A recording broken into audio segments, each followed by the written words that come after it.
doctora Bettina Prospiti. Ella es médica homeópata unicista. No, perdón, unicista, me comí un pedacito. Hola doctora, buenos días. ¿Qué tal? Buen día, María Herminia, ¿cómo están todos? Bien, por suerte, gracias a Dios. Doctora, cuéntenos, ¿de qué se trata la homeopatía primero? Que por lo que vi, muchos presidentes argentinos la utilizaron oportunamente. Exactamente. Bueno, en realidad, primero aclarar que los homeópatas somos médicos. Claro. ¿Sí? Eso es lo principal, ¿sí? Porque sí, lamentablemente... yo acá tengo, perdón, porque nuestra productora, que no se le pierde detalle, acá nos puso el número de su, no sé, legajo, ¿sería médico? Matrícula nacional. Exactamente. Tengo un número de matrícula nacional, sí. 101492. Sí. ¿Sí? Es una especialización de la medicina que en muchos países está dentro de la carrera de medicina, pero en nuestro país todavía no se ha logrado. Como por ejemplo en Brasil es una medicina oficial, es una especialidad más, ¿sí? De la medicina como nosotros conocemos tradicional. Entonces, nosotros estudiamos, primero somos médicos y después estudiamos en escuelas, ¿sí? De homeopatía, que acá en Buenos Aires hay varias y muy prestigiosas a nivel mundial. En realidad Argentina es de uno de los pioneros en homeopatía y el que más escuelas homeopáticas serias, ¿sí? Tiene. Entonces hacemos una carrera de 3 años, nos formamos y en tanto la teoría y viendo pacientes y atendiendo pacientes durante 3 años, ¿sí? Con nuestros docentes. Entonces, la homeopatía, ¿de qué trata? Nosotros hablamos de un complemento, ¿sí? De la medicina tradicional. Entonces, me gustaría subrayarlo al aire, ¿no? Que es un complemento, no es una adversaria de la medicina tradicional. Todo lo contrario.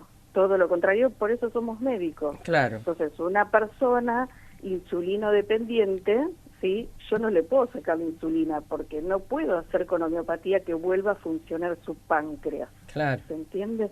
Entonces, eso es lo que está mal divulgado, o que es una medicina placebo, ¿sí? Está muy comprobado de que no es un placebo por nuestros propios pacientes, claro. ¿sí? Y esta medicina se practica desde finales del siglo XVIII, que fue quien la creó nuestro maestro Samuel Hahnemann, ¿sí? Que era un médico y químico alemán, y que probó un montón de sustancias, y el efecto de estas sustancias curaba por el similar y no el antagónico como nosotros estamos acostumbrados en la medicina tradicional alopática. ¿Sí? Ahora le hago una pregunta, Bettina. Ustedes cuando llega un paciente, ¿no?, a su consultorio, ¿toman del médico tradicional una vez que charlan con él o ella pedirle análisis, no sé, radiografía? ¿Sí? Nosotros hacemos una consulta con el paciente, una primera consulta que nos lleva generalmente entre 1 hora y media y 2 horas. ¿Sí? Dentro de eso nosotros hablamos de muchas cosas con el paciente que se parece a veces, que parece que viniera el psicólogo y no al médico, pero todo lo contrario, digamos. Uno habla de muchos antecedentes del paciente, tanto familiares, personales, y toda su historia de vida con todo lo que le pasó a lo largo de su vida, en todos los aspectos de la vida, ¿sí? Tanto emocional, físico, todo lo que ha padecido. Y en eso nosotros recabamos síntomas y los comparamos con síntomas que producen las sustancias que están estudiadas, que hay más de 2000 sustancias estudiadas, que son de distintos orígenes, animal, vegetal, mineral, químico, ¿sí? Entonces, esto es uno de los principios de la homeopatía, actúa por el similar y no por el contrario. ¿Sí? Más o menos, para dar un ejemplo, un pantallazo. Digamos, claro, un pantallazo general, y además al no tener efectos adversos, lo puede recibir desde un bebé recién nacido hasta una persona... Perdón, me pongo en abogada del diablo. ¿Y cómo certificamos que no tiene efectos adversos? Porque en general lo que uno escucha, que siempre, hasta el medicamento más inocuo, y algo produce en el cuerpo. Claro, porque está tan diluida la medicación, ¿sí? Tan diluida que no hay soluto en la sustancia que uno administra al paciente. Por eso no tiene efectos adversos, ¿sí? Claro. O sea, en esa dilución que se puede hacer en agua y en alcohol de todas estas sustancias que antes les comentaba, ¿sí?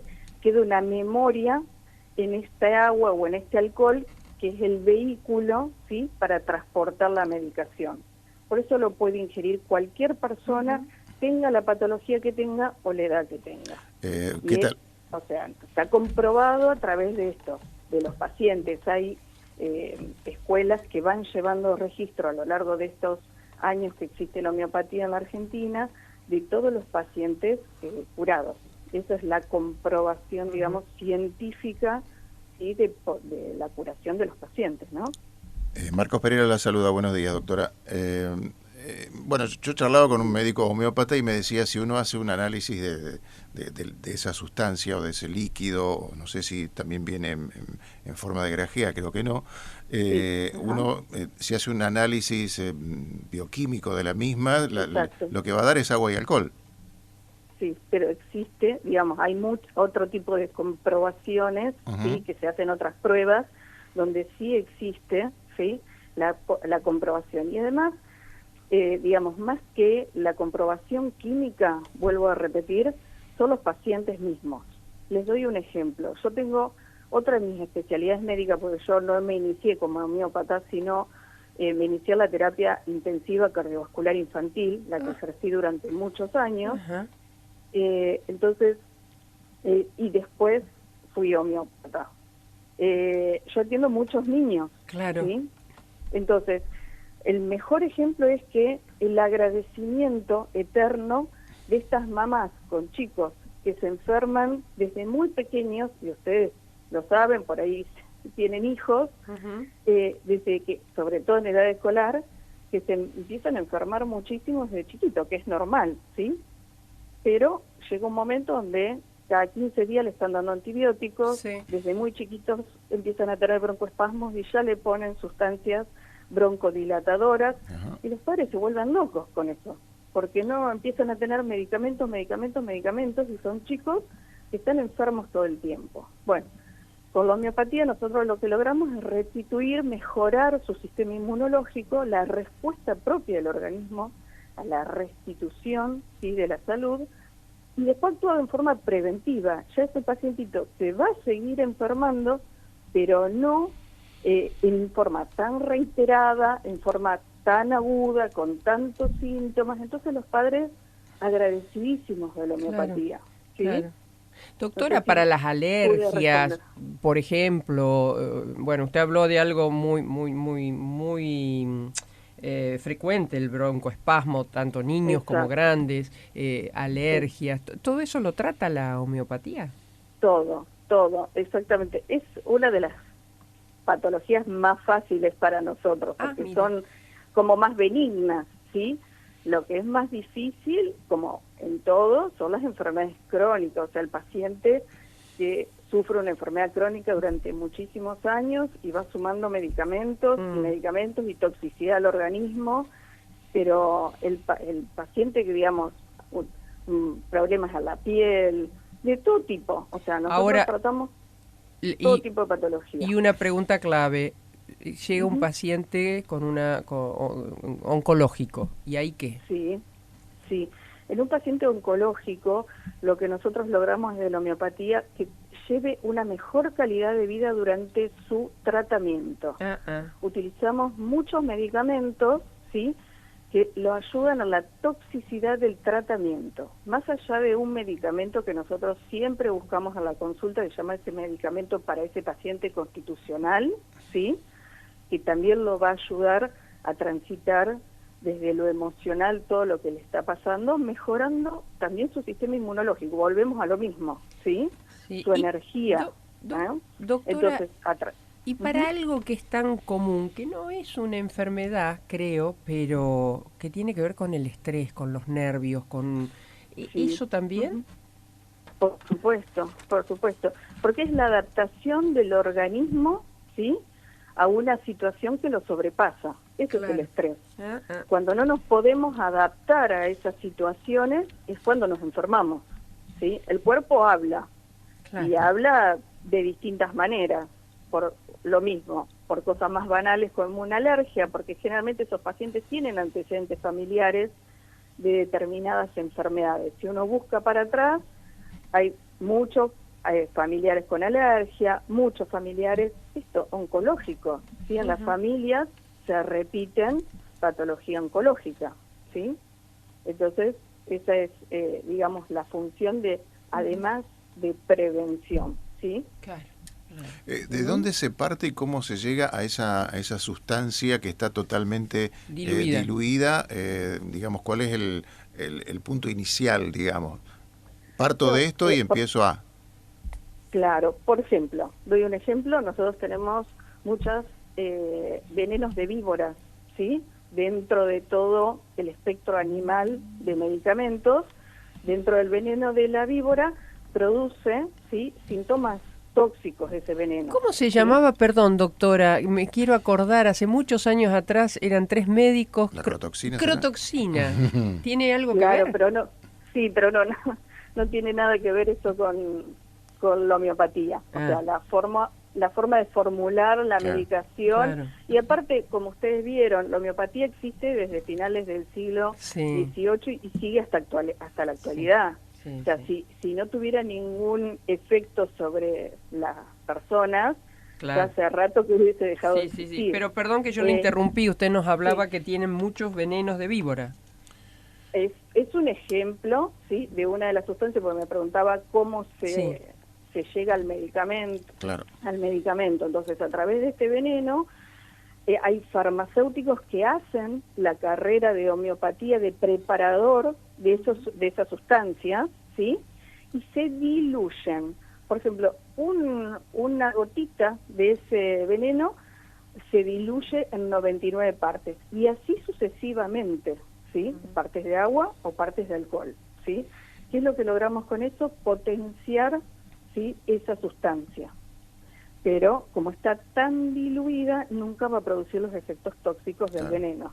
Pero sí nos va a dar los beneficios, ¿sí?, de que todos los síntomas que sí produce ese veneno, en una persona que tiene los mismos síntomas, cura por similitud. Doctor, ¿sí? Por similitud.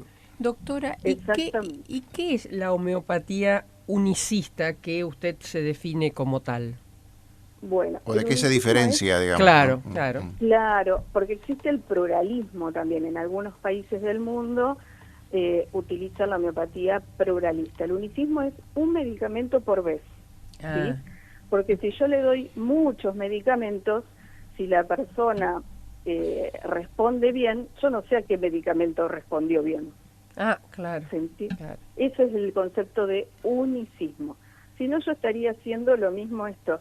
Bueno, le duele la panza, un medicamento. Le duele la cabeza, un medicamento, ¿sí? Y no es lo que nosotros buscamos, porque si suspende esa medicación va a volver al dolor, como con la medicina alopática. Claro. ¿Sí? Que es otra cosa. La famosa cajita con una pastilla para esto, esa cajita que a veces nos perdemos. Exactamente, y es lo que hablaba con los pacientitos chiquitos también. Esto de tener el antibiótico, el antihistamínico, el broncodilatador, ¿sí? Porque bueno, desde la medicina alopática son las herramientas con las que contamos y bien contadas, ¿sí? O sea, porque cuando se necesita, vuelvo a repetir desde lo primero, somos médicos. Doctora. ¿Sí? No se suspende ninguna medicación que el paciente lo requiera. Claro. ¿Sí? Otro tema que en general uno asocia, en la ignorancia, por supuesto, a un médico homeopático con tratamientos para adelgazar. Ay, bueno, genial que trajeron eso a la consulta, porque yo hablo de la consulta, pero a la entrevista. Lamentablemente en el interior, yo soy de San Nicolás, y yo lo he vivido de habernos ofrecido que viene al pueblo, ¿sí?, un médico que hace adelgazar a las personas. Sí. ¿Sí? Entonces, todavía lamentablemente sigo recibiendo llamados para ver si puedo con la homeopatía hacer que esa persona baje de peso. Obviamente que uno le explica al paciente por qué no, y no vuelve a reiterar el llamado, ¿se entiende? Pero lamentablemente sigue habiendo personas que se hacen mal llamar homeópatas. ¿Se acuerdan de Rímolo? Sí, claro. Bueno, ella se hacía llamar homeópata, lamentablemente. Pero bueno, en Buenos Aires, como también está concentrado casi toda la medicina, acá hay muchísimos homeópatas. Entonces ya no es algo como en el interior, que no se sabe y que le da duda, ¿sí?, de que este médico es médico, no es médico, es un chanta, ¿sí? Entonces, o sea, no sirve para adelgazar. No, en realidad puede tratar, ¿sí?, la homeopatía, trastornos emocionales que llevan a un problema, digamos, con la comida. Algunas ansiedades, digamos. Exactamente, tal cual. Exactamente. O cambiar la voluntad de ese paciente. Cuando el paciente se empieza a sentir mejor, ¿sí?, desde todo punto de vista, él mismo empieza a tener ganas de cambiar un montón de cosas. Y ahora los homeópatas también, no solamente hablamos de homeopatía con el paciente, sino también de la parte alimentaria. O sea, ustedes saben que el tema de la microbiota intestinal y todo lo que rodea ese mundo hermoso y enorme hace que también el paciente persista sano, también a través de la alimentación, de los hábitos. Hasta en un niño también se pueden cambiar hábitos alimenticios para que esté mejor, ¿sí? Doctor, sí, Marcos. Y ha pegado el salto, tengo entendido, a otra especialidad o a otra disciplina que es la veterinaria. También tengo entendido que se está utilizando, ¿no? Mira. Sí, no, la homeopatía desde hace años y años. Bueno, esa es otra de las comprobaciones de por qué la homeopatía actúa, porque el animal no puede decir lo que siente. Y sin embargo, ¿sí?, el animalito mejora con la homeopatía, ¿sí? O se cura con la Supongo que con otras dosis, ¿verdad? Si hablamos de caballos, por ejemplo, ¿no? Por supuesto, sí, a ver, la dosis, nosotros hablamos de potencias y no de dosis, ¿sí? Entonces no tiene que ver el peso del paciente ni la edad del paciente. Se puede usar en un animalito o en un animal más grande las mismas potencias que se usan en un humano o un bebé, ¿sí? Claro. No tiene que ver con la cantidad como estamos acostumbrados nosotros, los miligramos en la alopatía, ¿sí? También hay odontólogos que se dedican a la homeopatía, la agronomía ahora también ha empezado a utilizar la homeopatía, o sea, muchas áreas. ¿Sí? Mire qué interesante, muy, muy interesante. Doctor, todo eso se estudia, ¿sí? Se estudia. Y sí, no hay lo que termina resultando siempre es parte de un estudio, ¿no? No hay otra cosa. Doctora, no sabe cuánto le agradezco, muy, pero muy interesante lo charlado con usted, ¿eh? Cuando quieran volver a repetirlo, si surgen dudas. ¿Cómo no? Su audiencia, no hay ningún problema. Y para cerrar, gracias a la pandemia, que creo que es lo único bueno que nos ha dejado, es la virtualidad. Antes no nos permitíamos atender de manera virtual. Entonces, como en Rosario existe una muy buena farmacia, que es la farmacia Lo Moro, no sé si la puedo nombrar, pero ya está. Claro, preparan medicación homeopática de forma seria, ¿sí? Entonces los rosarinos tienen la oportunidad de poder atenderse de manera virtual, ¿sí? Con cualquier homeópata de Buenos Aires y poder preparar la medicación ahí mismo. Y acá en Rosario no debe haber también homeópatas, supongo, ¿no? Sí, lo sé. Mire, en el interior hay muy poquito. Yo la verdad es que la mayoría vivimos acá en Buenos Aires. Alguno viaja cada tanto a atender. Antes se hacía eso, como le digo, porque no había otra manera. Pero ahora con la virtualidad es mucho más fácil de poder atender los pacientes del interior. Pero bueno, no hay farmacias además que preparen, entonces Rosario tiene la gran ventaja de que está la farmacia a disposición. Y doctora, no hay que pedir la medicación a Buenos Aires. Un placer, muchas gracias. Que tenga usted buen día. Gracias a ustedes. No, que tenga lindo día. La doctora Bettina Prospiti. Radio Universidad 103.3